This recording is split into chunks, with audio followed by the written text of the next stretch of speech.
स्वागत है online class में। और आज के इस नई वीडियो में हम बात करने जा रहे हैं प्रमुख अरब भूगोलवेत्ताओं को लेकर के, क्योंकि एमए के एग्ज़ाम चालू होने वाले हैं और एमए में ये पेपर चलता है भौगोलिक चिंतन का इतिहास। तो उस पेपर से संबंधित क्लास के लिए मैंने आज से ये पहली क्लास शुरू की है और इस क्लास में हम कुछ अरब भूगोलवेत्ताओं को लेकर के चर्चा करेंगे और देखेंगे कि अरब भूगोलवेत्ताओं में कौन कौन से विद्वान रहे हैं जिन्होंने भूगोल के क्षेत्र में अपना योगदान दिया है। ठीक है। और इस पेपर से संबंधित आप सभी प्रकार के नोट्स टेलीग्राम पर मैं अपलोड कर दूंगा, वहां जा कर के आप डाउनलोड करके देख सकते हैं। बाकी क्लास आपकी रेगुलर रहेगी और हम अरब भूगोलवेत्ताओं के ख़त्म होने के बाद में फिर से एक नई श्रृंखला में लेकर के आऊँगा।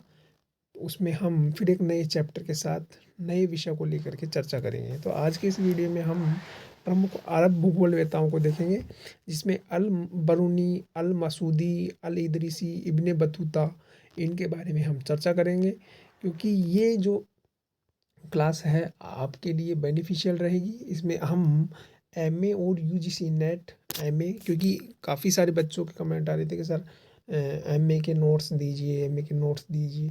तो एमए के नोट्स की एक क्लास भी आपको मिलती रहेगी और नोट्स भी आपको टेलीग्राम पर रोज़ाना मिलते रहेंगे और क्लास भी आपको रोज़ाना इसी टाइम पर उपलब्ध होगी। और जैसे जैसे मेरे पास संसाधन है वैसे वैसे मैं क्लास उपलब्ध करवा रहा हूँ और इन नोट्स में आप देखते जाइएगा। और इसके बाद में हम नए टॉपिक को लेकर के चर्चा कर लेंगे। जो भी आप बताओगे वैसा ही हम पढ़ेंगे, ठीक है ना। उससे अलग हम नहीं पढ़ेंगे। तो आज हमारी ये पहली क्लास है प्रमुख अरब भूगोलवेत्ताओं से संबंधित। तो इसको हम देखने जा रहे हैं आज कि अरब भूगोलवेत्ता में कौन कौन से विद्वान हुए जिन्होंने भूगोल के क्षेत्र में योगदान दिया। हाल की एमए फाइनल ईयर और प्रीवियस ईयर में, यानी प्रीवियस ईयर में राजस्थान यूनिवर्सिटी में और अन्य यूनिवर्सिटी के संदर्भ में ये पेपर फाइनल में भी हो सकता है, प्रीवियस ईयर में भी चलता है। तो उनसे संबंधित उन बच्चों को काफ़ी हेल्प मिलेगी जो एमए प्रीवियस और फाइनल ईयर में है, जिनके ये पेपर चलता है भौगोलिक चिंतन का इतिहास, जोग्राफिकल थॉट। ठीक है ना। तो वो भी इस वीडियो को ज़रूर देखें ताकि उनको एग्ज़ाम में अच्छे से अच्छे नंबर लाने का अच्छे से अच्छा नंबर लाने का मौका मिल सके। और दूसरी बात, इस पेपर के नोट्स भी आपको नहीं मिल पाते हैं क्योंकि ये नया ही पेपर है और ये आपने कभी पढ़ा भी नहीं होगा। अगर जब आप भूगोल के क्षेत्र में एमए कर रहे होते हैं तब आपको इस पेपर के बारे में मालूम पड़ता है कि ये पेपर भी इसमें चलता है। और इसके बाद में आपने ज़्यादा डिटेल से आपके पास नोट्स वोट्स भी नहीं होंगे। तो इसी को, इन सभी को लेकर के ये क्लास मैंने प्रारंभ करी और ये आज आपकी पहली क्लास है प्रमुख अरब भूगोलवेत्ताओं से संबंधित। तो देखिएगा, इसको हम स्टार्ट करते हैं। तो अरब भूगोलवेत्ताओं में आज हमारी पहली क्लास में हम पढ़ेंगे अल बरूनी के बारे में कि अल बरूनी कौन था, इसने कौन कौन से ग्रंथ लिखे, इसने भूगोल के क्षेत्र में अपना क्या योगदान दिया। तो देखते हैं कि यह 11वीं शताब्दी का महान अरब भूगोलवेत्ता था। कौन? अल बरूनी। अल बरूनी 11वीं शताब्दी का महान अरब भूगोलवेत्ता था और इसका जन्म आपको ज़्यादा इम्पोर्टेंट नहीं है, ये तो आप याद रख लीजिएगा। फिर भी इसका जन्म उज़्बेकिस्तान के खारिजम के बीरून नामक स्थान पर हुआ था। उज़्बेकिस्तान आप याद रख लीजिएगा।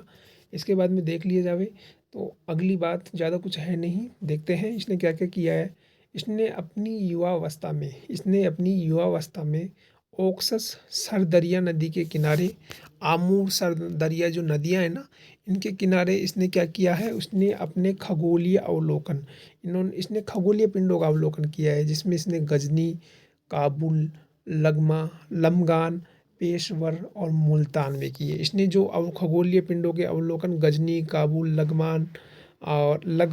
लमगान और पेशवर और मुल्तान में किए। ठीक है ना। इसके बाद में इसकी अगली बात है वो इम्पोर्टेंट है, आपको ये नोट याद रख लेनी है।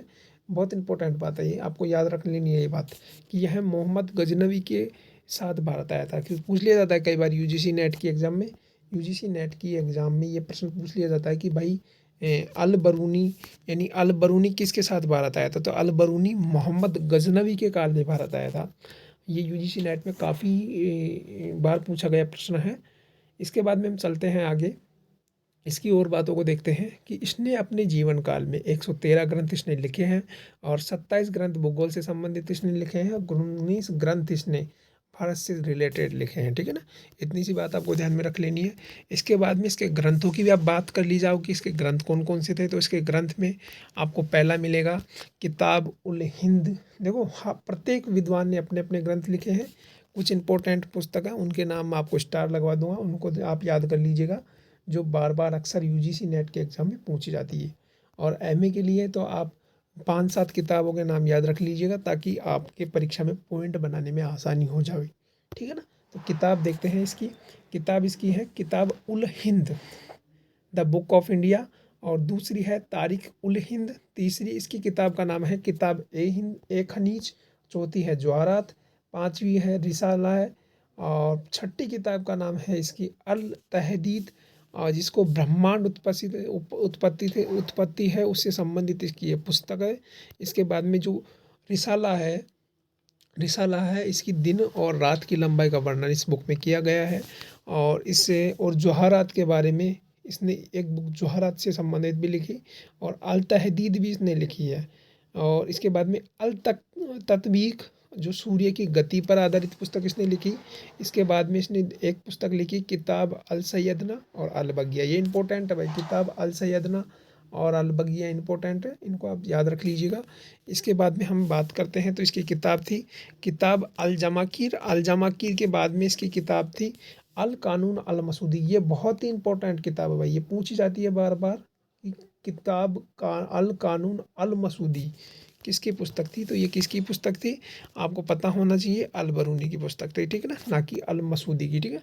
किताब अल कानून अल मसूदी अल बरूनी की पुस्तक है, अल मसूदी की नहीं है भाई। कई बार कन्फ्यूजन हो जाता है कि अल मसूदी लिखा हुआ है पीछे, तो भाई अल मसूदी क्योंकि नहीं, अल मसूदी की ये बुक नहीं है, ये किताब अल बरूनी की है। किसकी है? अल बरूनी की।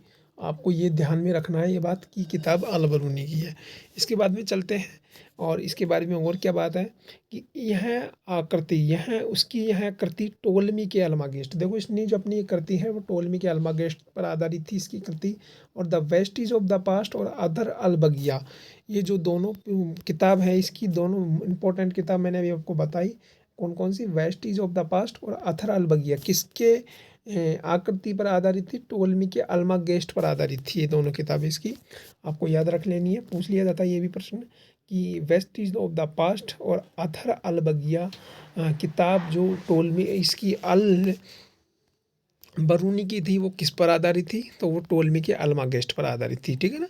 इसके बाद में अगला है कि अल बरूनी महोदय ने भारत के कन्नौज का वर्णन किया। अब इसने किस किस का वर्णन किया? भारत के कन्नौज का वर्णन किया। और इसे पांडवों और ये पांडवों से संबंधित मानता था। किसको? भारत को पांडवों से संबंधित मानता था।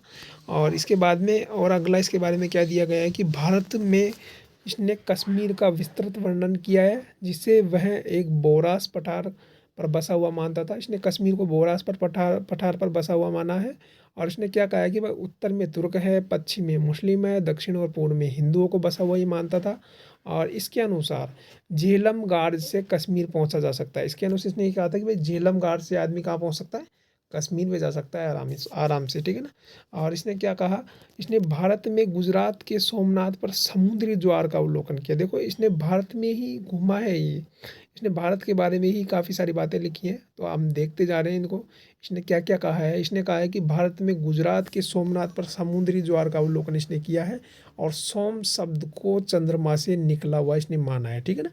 इसके बाद में अल बरूनी की, देखो अल बरूनी के बारे में इम्पोर्टेंट बात अब आ रही है कि अल बरूनी पहला व्यक्ति था जिसने सिंधु नदी के उद्गम प्रवाह है और उसकी ढालों के बारे में बताया था, ढालों के बारे में बताया था, और सही जानकारी इसने दी थी। और इसके अनुसार इसने सिंधु नदी की 5 सहायक नदियाँ मुल्तान अफ़गानिस्तान के करीब सिंधु में मिल जाती है। इसने कहा था कि वे सिंधु नदी की 5 सहायक नदियाँ मुल्तान अफ़गानिस्तान के करीब में जाकर के मिल जाती हैं।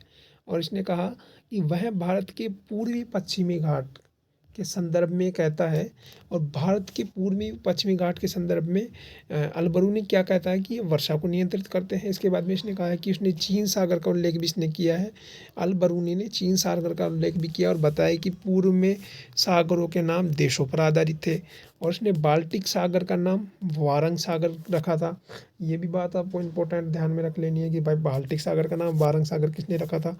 तो अल बरूनी ने रखा था। वह विश्व के 7 भागों में बसा हुआ मानता था, और जिन्हें यह क्या बोलता था? अकालीम कहता था। ये अल बरूनी विश्व को 7 भागों में बसा हुआ इसका मानता था। ये ऐसा मानता था कि भाई विश्व है जो 7 भागों में बसा हुआ है, और जिसे इसने अकालीम नाम दिया। क्या नाम दिया इसने? अकालीम नाम दिया। इसके बाद में अगली बात है इसके लिए कि अल बरूनी ने जीवाश्म विज्ञान का ज्ञाता था। अल बरूनी किसका ज्ञाता था? जीवाश्म विज्ञान का ज्ञाता था। तो उसने अरब, गजनवी और गजनी और ख्वारिज़म के मैदानों में जीवाश्म का अध्ययन कर बताया कि मैं ये स्थान यहाँ समुद्र के होने का प्रमाण देते हैं। यानी ये क्या है, जीवाश्म का ज्ञाता था। इसने जीवाश्म का अध्ययन करके अरब, गजनी और ख्वारिज़म के मैदानों को जीवाश्म का अध्ययन करके बताया कि ये स्थान समुद्र के होने का प्रमाण देते हैं। ठीक है ना। इसके बाद में इसने अगली बात क्या कही कि भाई मेरे अनुसार त्रिकोणमिति विधि से बगदाद, गजनी, यूराल, सद दरिया, मार्सेलिस की अक्षांश व देशांतरीय स्थिति को इसने ज्ञात किया और इसने दोनों अक्षांश रेखाओं के बीच की दूरी 56 मील बताई। ठीक है ना। दोनों अक्षांशों के बीच की दूरी इसने कितनी बताई? 56 मील बताई। और इसने ग्रहण के तिरछेपण का कारण व विश्व से बने कोण को भी बताया और जिसकी माप अल बरूनी ने 23.55 मानी, जो कि वास्तविकता के समीप इसने बताया। वास्तविकता के लमसम, हालांकि इसने बिल्कुल एक्चुअल नहीं बताया, लेकिन वास्तविकता के समीप ही इसने बताया है। वास्तविकता का मालूमात तो इसने नहीं किया, लेकिन इसने वास्तविकता के समीप ज़रूर बताया है। और बाद में इसने बताया कि अल बरूनी के अनुसार, इसके अनुसार सूर्य सूर्यास्त के समय धुंधला प्रकाश सूर्य की 36 से 18 डिग्री नीचे स्थित होने पर होता है, जो कि सही है। और यह जानकारी इसने कौन सी पुस्तक में दी? अल कानून अल मसूदी में यह जानकारी दी। पूछ लिया जाता है कि प्रकाश सूर्य के क्षैतिज से संबंधित जानकारी अल बरूनी ने कौन सी पुस्तक में दी है? तो वो इसने दी है अल कानून अल मसूदी में। देखो भाई, इंपॉर्टेंट बातों को मैं अंडरलाइन करते जा रहा हूँ और आपको बताते भी जा रहा हूँ। आप इनको अच्छे से तैयार कर लीजिएगा, पढ़ लीजिएगा, बहुत इंपॉर्टेंट बात है। और इसके बाद में हम आगे देखते हैं, इसने क्या कहा है कि वैज्ञानिक के अनुसार जब सूर्य 36 से 18 डिग्री नीचे होता है तो खगोलीय संध्या प्रकाश तथा 6 डिग्री नीचे जाने पर नागरिक संध्या प्रकाश होता है। ठीक है ना। कि 18 डिग्री नीचे मान लो सूर्य होगा तो खगोलीय संध्या प्रकाश कितना होगा? 6 डिग्री नीचे जाने पर कैसा होगा? नागरिक संध्या प्रकाश होगा। अल बरूनी ने सर्वप्रथम बताया कि चंद्रमा की गति पूर्णवत नहीं होती। इसने क्या कहा कि भाई, अल बरूनी ये कहा कि भाई जो चंद्रमा है उसकी गति कभी भी पूर्णवत नहीं होती और पृथ्वी के चारों ओर अधिकतम न्यूनतम दूरियां होती है, जो कि सही है। और यह जानकारी भी इसने कौन सी पुस्तक में दी? अपनी पुस्तक अल कानून अल मसूदी में जानकारी दी। ठीक है ना। तो आपको ये ध्यान में रखना है, ये मैंने ब्रैकेट में इसीलिए किया है कि ताकि आपको मालूमात रहे कि ये जानकारी कौन सी पुस्तक में दी गई है इसके द्वारा। ठीक है ना। इसके बाद में हम बात करते हैं कि इसने अपने ग्रंथ रिसालाह में ध्रुवों पर 6 महीने के दिनों की अवधि को स्पष्ट किया है। अब भाई ध्रुवों के 6 महीने के दिनों को किसने स्पष्ट किया है? अल बरूनी ने किया है। अल बरूनी ने कौन से ग्रंथ में किया है? ग्रंथ रिसालाह में। किसको? 6 महीने की दिनों की अवधि को स्पष्ट किया है। इसके बाद में इसने ध्रुव की रातें समाप्त होकर भी अस्तित्व में आई है। इसने कहा है कि वह ध्रुव की रातें समाप्त होकर भी अस्तित्व में आई है, रहती है। तो यह बात भी इसने कही है। इसने कहा है कि अक्षांश देशांतरीय गणनाओं के आधार पर ईरान व ट्रांस अक्सेना के मानचित्रों की रचना भी इसने की है। और अल बरूनी ने इब्ने सीना और अल भूगोलवेत्ताओं की तरह भू आकृतिक विज्ञान के विकास में भी अपना योगदान दिया है। ठीक है ना। और अगर देखा जाए तो इसने आप आगे बताया कि अब इसने अपनी किताब उल हिंद में बताया कि सिंधु गंगा का मैदान नदियों द्वारा लाई गई तलछट से बना है। इसने क्या कहा है भाई कि इसने अपनी किताब अल हिंद में बताया, किसके बारे में बताया? सिंधु गंगा के मैदान के बारे में इसने वर्णन किया कि भाई ये सिंधु जो गंगा का मैदान है ये किससे लाया गया है? तलछटों से बना हुआ है। ये सिंधु गंगा का मैदान तलछट आए हैं उनसे आकर के ये मैदान बना हुआ है। ठीक है ना। और मैदान नदियों द्वारा लाई गई तलछट से बना हुआ है। ठीक है। और वह कहता है कि हिमालय से निकलने वाली तेज नदियों ने पहाड़ों से लुढ़क कर पत्थरों को गोल बनाया है। ऐसा भी इसका मानना है कि जो हिमालय से निकलने वाली नदियां हैं उन्होंने पहाड़ों से पत्थरों को लुढ़का कर गोल बनाया। ठीक है ना। लुढ़का कर पत्थरों को गोल बनाया है। और इस प्रकार से ये अल बरूनी के बारे में अब हम देख लेते हैं, एक बार वापस से समझ लेते हैं इसको। देखो अल बरूनी ने क्या किया है। अल बरूनी ने सर्वप्रथम सिंधु उद्गम प्रवाह के संदर्भ को बताने वाला विद्वान था। दूसरी बात आपको ध्यान में रखनी है, भारत में कन्नौज विवरण व कन्नौज सोमनाथ का विवरण इसने किया है। ठीक है। ये इंपॉर्टेंट बातें हैं जो अभी आई थी, मैंने लास्ट में जाकर के इनको हाईलाइट किया है सभी को, तो ताकि आपको याद रह जावे। और तीसरी बात है इम्पोर्टेंट, सिंधु गंगा के मैदान व नदियों द्वारा लाई गई तलछट से बना है। ये बात भी किसने कही? अल बरूनी ने कही। विश्व को 7 अकालीन में बांटा है। अकालीन यानी कि होता है खंडों में बांटा है। किसने बांटा है? अल बरूनी ने बांटा है। ठीक है ना, आपको याद रख लेना है, ज़्यादा बड़ी बात नहीं है। दो अक्षांश की रेखाओं के बीच की दूरी 56 मील किसने बताई है? अल बरूनी ने बताई है गुरुजी। इसके बाद में हम देख लेते हैं उपभू व अपभू के संदर्भ में बताने वाला पहला व्यक्ति कौन था? गुरुजी अल बरूनी था। ये भी हमने देख लिया है। इसके बाद में ईरान व ट्रांस अक्सेना के मानचित्र को किसने बनाया? गुरुजी अल बरूनी ने बनाया है। तो अल बरूनी के बारे में ये भी हमने देख लिया है। इसके बाद में गोधूली वेला के समय को सूर्य 18 डिग्री 36 से नीचे स्थित रहता है। यह बात किसने कही? गुरुजी अल बरूनी ने कही है। ग्रहण के तिरछेपन के कोण को किसने बताया? अल बरूनी ने बताया।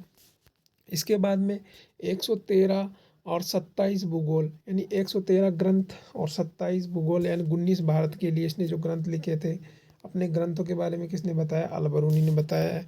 ठीक है ना, इसके बारे में हम बात करते हैं। दो अक्षांशों को हमने देखा, अब इसकी पुस्तकों को हम देख लेते हैं। इंपॉर्टेंट जो पुस्तक है उनको अब देख लेते हैं हम लास्ट में एक बार और। किताब उल हिंद, अल तकबीर, कानून अल मसूदी, खनिजों की पुस्तक रिसाला है, और अल तकदीद अल बगिया, वेस्टीज ऑफ द पास्ट, ये इसकी इम्पोर्टेंट पुस्तक है। इस प्रकार से ये आपका अल बरूनी ख़त्म होता है। ठीक है ना, इसके बारे में और कोई जानकारी नहीं है। आज हमने अल बरूनी को कंप्लीट किया है। कल के वीडियो में, कल की क्लास में हम इब्ने बतूता को, इब्ने हाकल को देखेंगे। और जब तक के लिए मुझे दीजिए इजाज़त। नमस्कार।